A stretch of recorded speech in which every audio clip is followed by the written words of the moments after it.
지난주에 씻으러 갔습니다. 씻으러 들어갔는데 뭔가 느낌이 아니에요. 좀 어둡다 이런 느낌이 있어서 위를 쳐다봤습니다.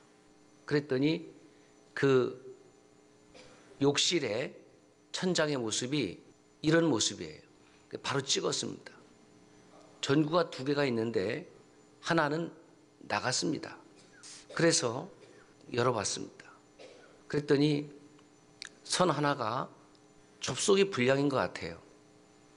그래서 다시 접속을 하고 스위치를 올렸습니다. 불이 안 들어와요. 그래도 다시 또 내리고 또 했습니다. 그 불이 들어오긴 들어오는데 희한한 일이 일어났습니다. 원래의 전구가 지금처럼 밝게 빛나는 것이 아니라 하나는 밝게 빛나는데 그 안 나오는 전구는 한 30% 나오나? 살다가 그런 전구는 처음 봤습니다. 그것까지는 제가 찍지를 못했는데 나오기는 나오는데 이게 전구의 기능 발휘가 제대로 되지 않는 그렇게 빛이 나오는 경우가 이게 있을 수가 있나?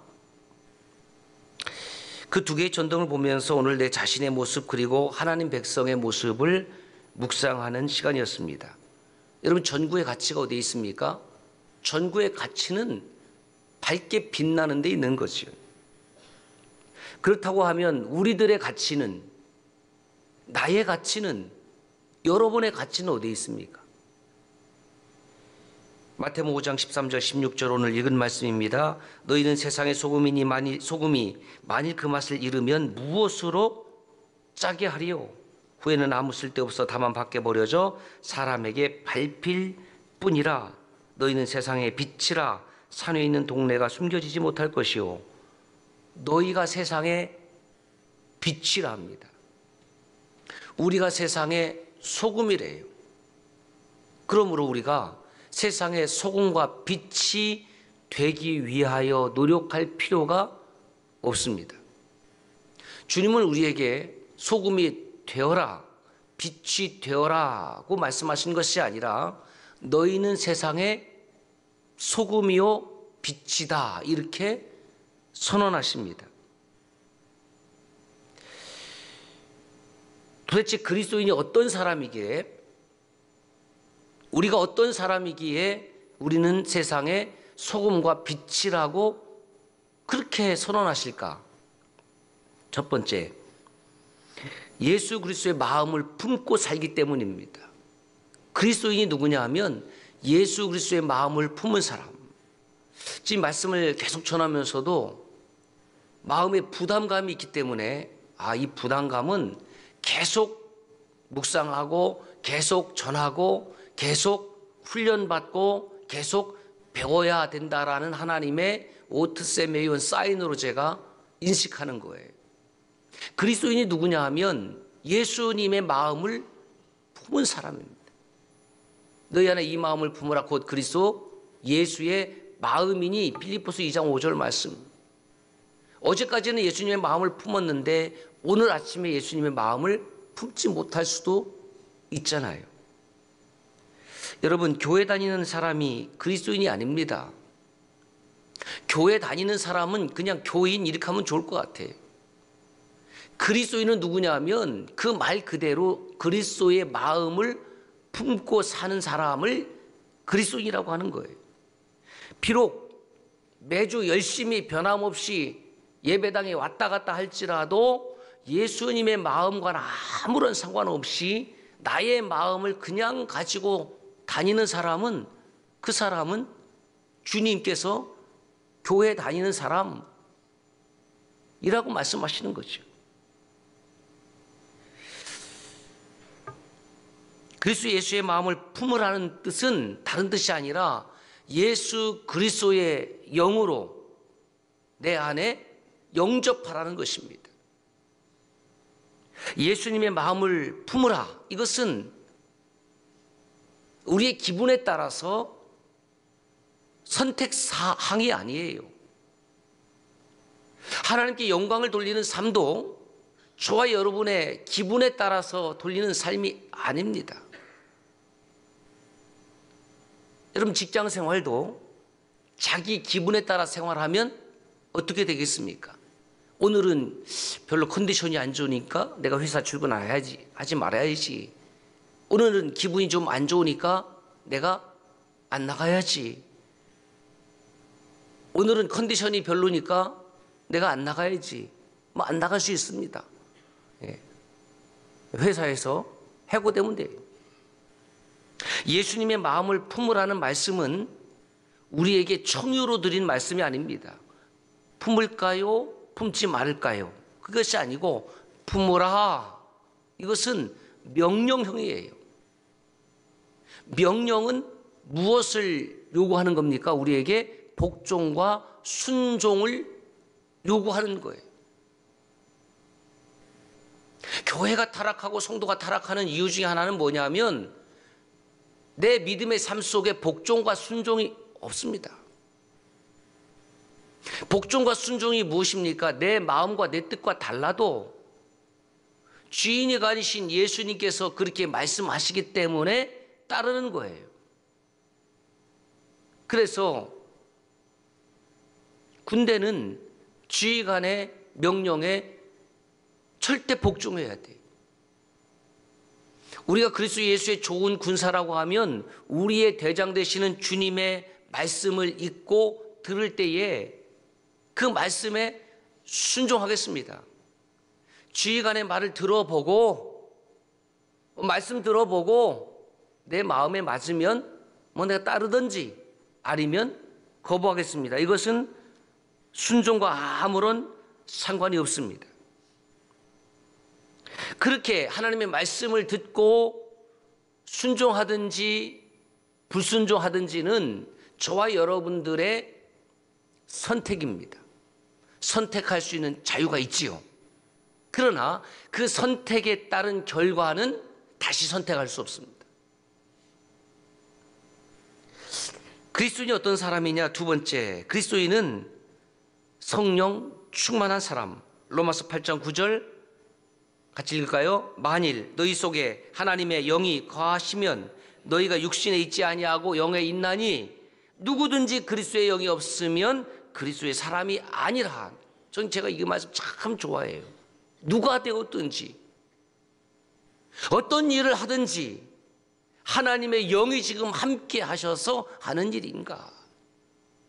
찬양을 하든지 뭐 생명사역을 하든지 교사로서의 사역을 하든지 뭐 주차 사역을 했든지 지금 하나님의 영이 나와 지금 함께 하심으로 사역한다고 하면 그것은 헌신이 될 것이고, 하나님의 영과 상관없이 그냥 한다고 하면 그것은 노동이 될 것이에요. 하나님의 영이 나와 함께 하시면 아무리 힘들고 어려워도 그 길이, 그 사역이 기쁘고 감사할 것이고, 하나님의 영과 상관없이 한다고 하면 그 일이 아무리 재미있고 보기 좋아도 그 안에는 아무런 기쁨이 없을 것입니다. 그리스도인이 누구냐 하면 창조주 하나님이 나의 구원자시다. 창조주 야훼 그분이 나의 하나님이시다. 나의 주인이시다. 그것을 고백하고 사는 사람이죠. 여러분, 우리는 육신과 정신과 영으로 존재하지만 하나님의 기본적인 존재 방식이 무엇이냐면 하나님은 영으로 존재하시는 겁니다. 하나님은 영이시니, 제가 신학교 다니면서 가장 충격적으로 깨달은 메시지 중에 하나가 이 말씀이에요. 하나님은 영이시니 예배하는 자가 영과 진리로 예배할지니라. 내가 예배당의 자리에 얼마나 많이 앉아 있었는지 몰라요. 신학교 다닐 때는 학부부터 대학원까지 7년 동안을 화요일 예배, 수요일 예배, 목요일 예배 끝나고 교회 가서 또 금요 기도회, 주일 예배, 수도 없이 많은 예배를 드렸습니다. 여러분들도 살아온 날 동안 수도 없이 많은 예배를 드렸고 또 앞으로 예배를 드릴 것입니다. 그런데 제가 무엇을 간과했냐면 하나님은 영이시니, 예배하는 자가 무엇으로 예배를 드리냐면 육신의 몸뚱아리를 앉아서 예배를 드리는 것이 아니라 영과 진리로, 거짓된 자세가 아니라, 거짓된 마음이 아니라 나의 영으로, 마이 소울로 하나님을 예배할 수 있어야 된다. 예배해야 된다. 얼마나 많은 세월 동안에 육신만 앉아서 내가 입술을 벌려서 찬송한다고 하며 하나님을 속였던가. 오늘 그리스도인들의 문제가 뭐냐 하면 교회 타락이 어디서 있어지냐면 가짜 예배가 많아지는 겁니다. 예배가 가짜고 찬양이 가짜고 기도가 가짜고 메시지가 가짜고 종교적 행위에서 끝나는 경우가 얼마나 많은지 몰라요. 영으로 찬양하지 아니하고 영으로 헌신하지 아니하고 영으로 기도하지 아니하면 그거 다 가짜예요. 하나님의 영이 함께하지 아니하는 메시지는 다 가짜예요. 에녹이 300년간 하나님과 동행했다고 그러잖아요. 엘리야 선지자는 하나님께서 그 삶을 그대로 주의 나라로 최고의 의전을 통해서 불말과 불수를 통해서 하나님이 데려가셨습니다. 왜 그렇게 하나님께서 이 땅에서 죽음을 보지 않게 하셨을까? 하나님과 동행했기 때문에.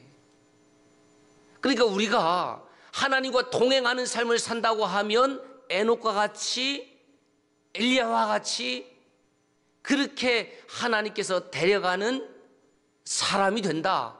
그 메시지를 전해주고 있는 것입니다. 찬송가 430장에 이렇게 찬송하잖아요. 주와 같이 길 가는 것 즐거운 일 아닌가. 우리 주님 걸어가신 발자취를 밟겠네. 한 걸음 한 걸음 주 예수와 함께 날마다 날마다 우리 걸어가리. 여러분, 누구와 무당입니까? 누가 무당이에요? 굿판에 참여하는 사람? 아닙니다. 굿판에 참여하는 사람은 무당이 아니라 귀신을 숭배하는 사람이시요. 무당은 누가 무당이냐면 귀신의 영을 받은 사람이죠. 귀신의 영을 받은 사람.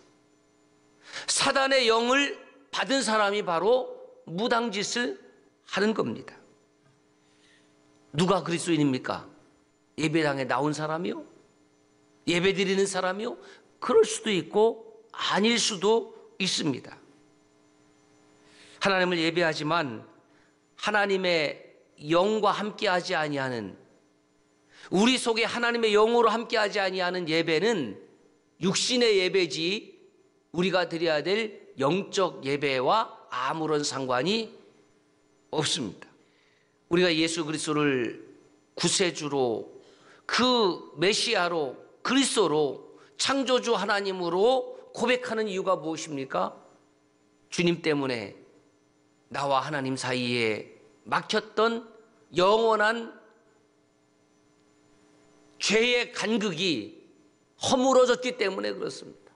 십자가로 허물과 죄로 죽었던 저와 여러분들이 하나님께 나아갈 수 있었어요. 예배 드릴 수 있는 자유가 생겼고 언제 어디서든지 기도하고 찬송하고 말씀을 듣고 순종할 수 있는 그 은혜의 길을 주님이 열어주셨기 때문에, 그 주님이 누구십니까?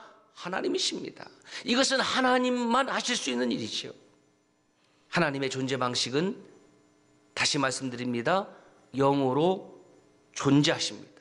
그래서 그 영을 받은 사람을 성령 충만한 사람이라고 하는 겁니다. 성령 충만한 사람은 어떤 사람이냐?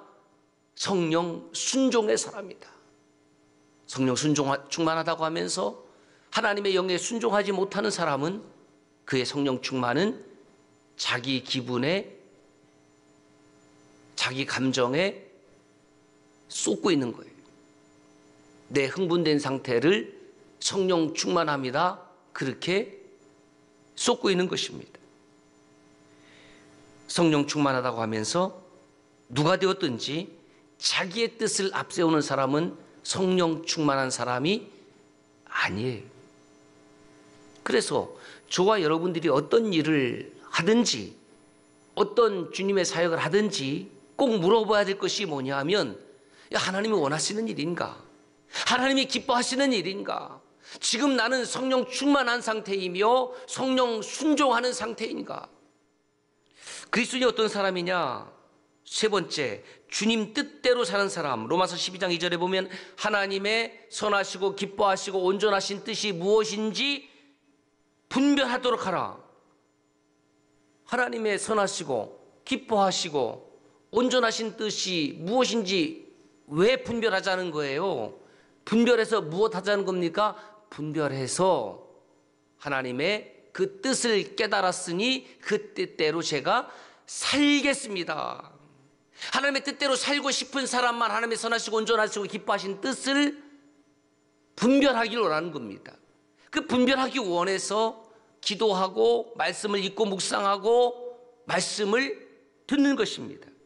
로마서 말씀으로 새벽행진 13을 진행 중에 있는데, 로마서는 1장부터 11장까지가 신앙생활의 원리고 12장부터 15장까지가 신앙생활의 실천이고 16장은 감사와 축복으로 마치게 구조가 되어 있습니다. 그 신앙생활의 실천편 로마서 12장 1절을 어떻게 시작하고 있습니까? 너희 몸을 거룩한 산 제물로 드리라. 그러니까 신앙생활의 가장 기본적인 첫 번째 원칙이 뭐냐면, 너희의 몸을 하나님이 기뻐하시는 거룩한 산 제물로 드려라. 이 몸이라는 것은 육신만을 말하는 것도 아니고 정신만을 말하는 것도 아니고 헬라어로 소마라고 하는데, 우리의 마음과 육신과 정신과 영혼이 통전적으로 하나가 되어서 너희의 몸을 하나님이 기뻐하시는 거룩한 산 제물로 드리라는 거예요. 그러니까 산제물이 아니라 썩은 제물이 되면 하나님이 받으실 수가 없잖아요. 그 신앙생활의 두 번째 원리가 무엇이냐? 2절에 나와 있습니다. 이 세대를 본받지 말고 오직 마음을 새롭게 함으로 변화를 받아. 그렇죠? 변화를 받아. 하나님의 선하시고 기뻐하시고 온전하신 뜻이 무엇인지 분별하도록 하라. 그러니까 하나님 앞에 산 제물로 드리는 영적 예배자가 다음에 행해야 될 삶의 두 번째 원리가 무엇이냐면, 그렇게 영적 예배를 드렸다고 하면 하나님의 뜻대로 사는 겁니다. 뜻대로 사는 거예요. 어떻게 하면 마음을 새롭게 할 수 있을까? 참 어렵죠. 이 마음 공부를 하는 메시지를 들으면서 참 불편하죠. 저도 불편하고 저도 힘들어요. 그런데 나를 끊임없이 돌아볼 수 있는 기회가 되었기 때문에, 이거 평생 내가 마음 공부 제대로 해야 되겠다.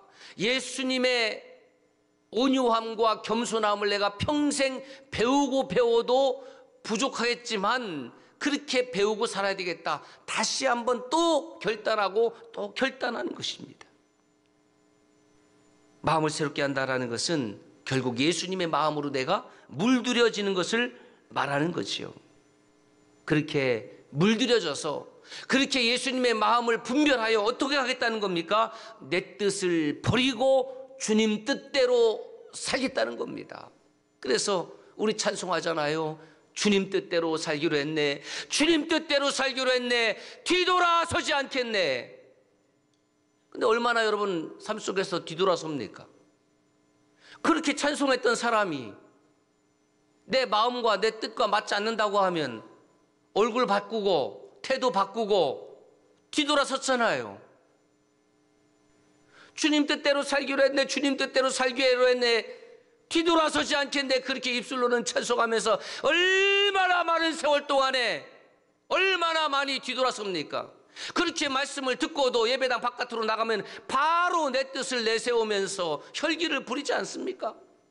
예배당 안에서는 그렇게 말씀을 들을 때 주님 뜻대로 살겠습니다, 성령 충만, 성령 순종하겠습니다 해놓고 예배당 밖으로 나가면 바로 내 뜻을 꺼내놓고 혈기를 부리는 것이 저와 여러분의 모습 아니냐는 거예요. 여러분, 우리는 내 뜻을 관철시키기 위해서 예배당에 모이는 것이 아닙니다. 내 뜻을 관철시키기 위해서 하나님을 믿는 것이 아니라 하나님의 뜻이 이 완악하고 게으른 종을 통하여 관철되기를 원합니다. 그래서 내가 예수님 앞에 나오는 것이요. 한번 따라서 할까요? 주님, 저를 통하여 일하시기를 원합니다. 그래서 제가 이렇게 정리를 했습니다. 하나님은, 시작, 하나님은 주님 뜻대로 사는 그리스도인을 통하여 일하십니다.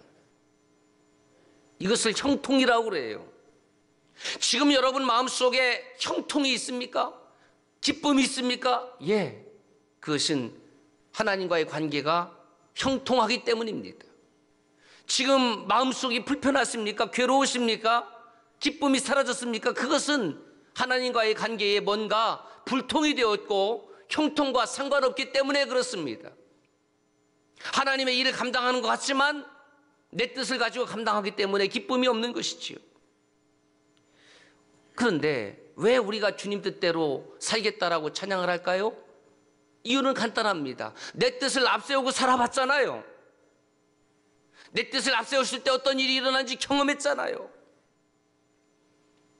한마디로 내 뜻을 앞세우고 살아봤더니 결론은 망하더라.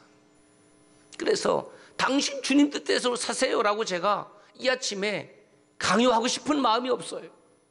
내 뜻을 앞세우고 살아봤더니, 그래서 아이들이 자라면서 내 뜻도 앞세우고 이리저리 깨어지고 넘어지고 자빠져서 그런 경험을 통해서 아니구나, 내 뜻을 앞세우고 살았더니 나는 넘어지고 자빠지고 실패하는구나. 그러니 하나님의 뜻대로 살아야 되겠다. 하나님의 뜻을 앞세우고 살아야 되겠다. 내 뜻을 앞세우고 살면 나는 망하는구나. 그 사람만이 하나님의 뜻을 앞세울 수 있는 것입니다. 그러므로 주님 뜻대로 사는 삶이 거룩한 삶이요, 가치 있는 삶이요, 주님 뜻대로 사는 삶이 소금과 빛으로 쓰임받는 삶입니다. 그리스도인은 어떤 사람입니까? 왜 끊임없이 그리스도의 마음을 품고 왜 그리스도의 마음을 배우자는 것입니까? 오늘 말씀에 그 정답이 기록되어 있습니다.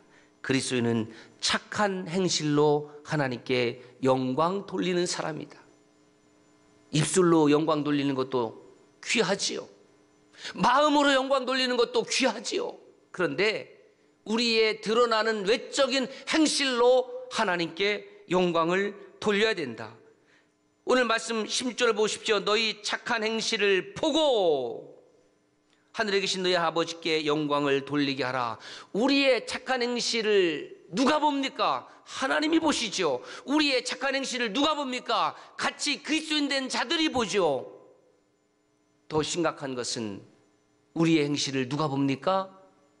믿지 아니하는 가족들이 보고, 믿지 아니하는 주변의 지인들이 보고, 세상 사람들이 본다는 것입니다.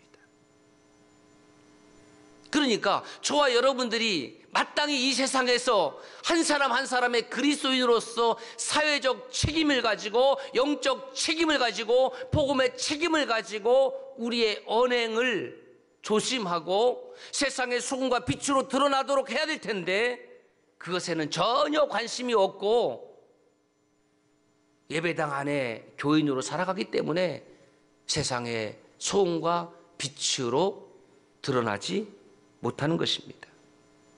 여러분, 그리스도의 영이 내 안에 충만하면, 내가 그리스도의 마음으로 깊이 물들어지면 그것이 밖으로 흘러나오게 되어 있습니다.